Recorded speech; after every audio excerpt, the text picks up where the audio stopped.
লাখ লাখ যুৱক যুৱতীৰ বাবে এটা ভাল খবৰ ৫ লাখকৈ টকা লাভ কৰিব যোগ্য যুৱক যুৱতীয়ে আৰু এই বৃহৎ ঘোষণা কৰা হৈছে ২০২৫ আৰু ২০২৬ চনৰ কেন্দ্ৰীয় বাজেটত আৰু ইতিমধ্যে এই ঘোষণা কৰিছে বিত্তমন্ত্ৰী অজন্তা নেওগে নিবনুৱা যুৱক যুৱতীসকলৰ বাবে এটা ভাল খবৰ বুলি ক'ব লাগিব লাখ লাখ যুৱক যুৱতীলৈ ভাল খবৰ ব্যৱসায় কৰিবলৈ যুৱক যুৱতীয়ে লাভ কৰিব ২ লাখকৈ টকা প্ৰথম কিস্তিত দিয়া হ'ব ১ লাখ টকা বৃত্তিগত ডিগ্ৰী থকা হিতাধিকাৰীয়ে লাভ কৰিব ৫ লাখকৈ টকা ৭৫,০০০ নতুন হিতাধিকাৰীক সামৰি ল'ব আঁচনিখনে মুখ্যমন্ত্ৰী আত্মনিৰ্ভৰ অভিযান 2.0 অধীনত হিতাধিকাৰীয়ে পাব এই ধন বিধানসভাত অজন্তা নেওগৰ বাজেট দাখিল আৰু বাজেটত এই বৃহৎ ঘোষণা কৰা হৈছে বিধানসভাত বিত্তমন্ত্ৰী অজন্তা নেওগৰ বাজেট দাখিল আৰু মুখ্যমন্ত্ৰী আত্মনিৰ্ভৰ অভিযান 2.0 অধীনত হিতাধিকাৰীয়ে লাভ কৰিব ধন ৭৫,০০০ নতুন হিতাধিকাৰীক সামৰি ল'ব আঁচনিখনে যোগ্য যুৱক যুৱতীয়ে লাভ কৰিব ২ লাখ টকাকৈ আৰ্থিক সাহায্য বৃত্তিগত ডিগ্ৰী থকা হিতাধিকাৰীয়ে লাভ কৰিব ৫ লাখ টকাৰ আৰ্থিক সাহায্য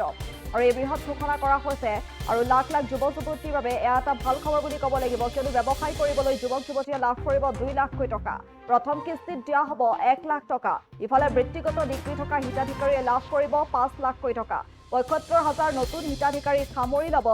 আত্মনিৰ্ভৰ আঁচনিখনে মুখ্যমন্ত্ৰী আত্মনিৰ্ভৰ অভিযান 2.0 অধীনত হিতাধিকাৰীয়ে লাভ কৰিব এই ধন যিসকল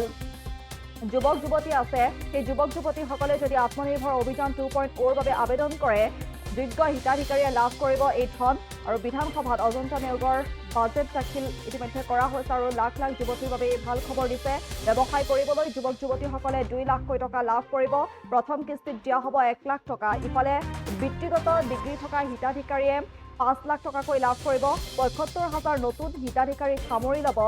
মুখ্যমন্ত্ৰীয়ে আত্মনিৰ্ভৰ আঁচনিখনে মুখ্যমন্ত্ৰী আত্মনিৰ্ভৰ অভিযান 2.0 অধীনত হিতাধিকাৰীয়ে লাভ কৰিব ধন আৰু বিধানসভাত বিত্তমন্ত্ৰী অজন্তা নেওগৰ এই বৃহৎ ঘোষণা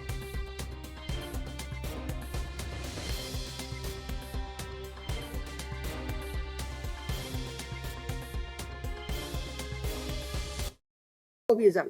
মহোদয় মুখ্যমন্ত্ৰীৰ আত্মনিৰ্ভৰ অসম অভিযান হৈছে এটা ৰূপান্তৰকাৰী পদক্ষেপ যাৰ লক্ষ্য হৈছে অসমৰ অতি ক্ষুদ্ৰ উদ্যোগীসকলক আনুষ্ঠানিক ক্ষেত্ৰলৈ আগুৱাই অনা মুখ্যমন্ত্ৰীৰ আত্মনিৰ্ভৰ অসম অভিযানৰ প্ৰথম পৰ্যায়ত ইতিমধ্যে প্ৰায় ২৫,০০০ হিতাধিকাৰীক বিত্তীয় সাহায্যৰে সমৰ্থন আগবঢ়োৱা হৈছে প্ৰতিজন উদ্যমী হিতাধিকাৰীয়ে প্ৰথমে ৭৫,০০০ টকা আৰু দ্বিতীয় পৰ্যায়ত ২৫,০০০ টকা লাভ কৰে মই এই কথা ঘোষণা কৰিবলৈ পাই সুখী হৈছো যে এই বছৰ প্ৰথম পৰ্যায়ৰ মূল্যাংকনৰ অন্তত আমি এই ২৫,০০০ অধিক হিতাধিকাৰীক দ্বিতীয় পৰ্যায়ত ১ লাখকৈ টকা প্ৰদান কৰিম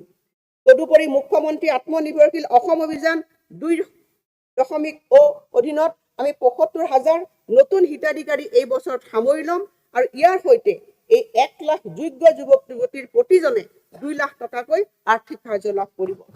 তদুপৰি যিসকলে ব্যক্তিগত ডিগ্ৰী সম্পূৰ্ণ কৰিছে তেওঁলোকে ৫ লাখ টকাকৈ অৰ্থ সাহায্য লাভৰ বাবে যোগ্য বিবেচিত হ'ব সকলোৰে সামগ্ৰিক বিকাশৰ প্ৰতি আমাৰ চৰকাৰে প্ৰদান কৰা গুৰুত্বৰ আধাৰত মই এই আঁচনিৰ মুঠ হিতাধিকাৰী ৪% দিব্যাংগজনৰ বাবে সংৰক্ষিত কৰাৰ কথা ঘোষণা কৰিছো এই ধৈৰ্যবাহী কাৰ্যসূচীৰ বাবে মই এই বছৰটোত ৭৭৩ কোটি টকা উপলব্ধ কৰিম